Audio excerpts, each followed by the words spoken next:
నుంచి ఉన్నాను. ఏంటి బస్సులు ఏంటి, జనం ఏంటి, ఆటో ఏంటండి అసలు? ఎప్పుడు డైలీ సర్వీస్ చేసే వాళ్ళకి కూడా బస్సు అవకాశం లేదు సార్. మనకి ఏంటండి ఇది? ఇంతకుముందు ఎక్కడ ఉందండి ఇది? ఇంతకుముందు ఎట్లా ఉండేదా? సర్వీస్ చేసుకునే వాళ్ళకి కూడా మాకు ఎంత చూస్తాం ఇదిగా ఉండేది. ఇప్పుడు అసలు ఏదీ లేదు అసలు. ఏంటండి ఇది? అసలు విజయవాడ బస్సు ఏమన్నా ఉందా చూడండి. అసలు మా టైర్ కూడా చూడండి, టైర్ కూడా ఇది అయిపోయింది, పక్కకు వరిగిపోయి గాలి కూడా పోయింది దానికి టైర్.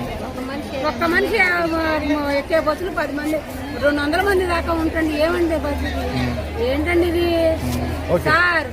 కొంచెం చూడండి సార్. ఆడవాళ్ళు అనగానే సరికాదండి, కొంచెం చూడండి, చూస్తే బాగుంటుంది. మీరు విజయవాడ నుంచి వచ్చామండి. 4 గంటలకే గుడి దగ్గర నుంచి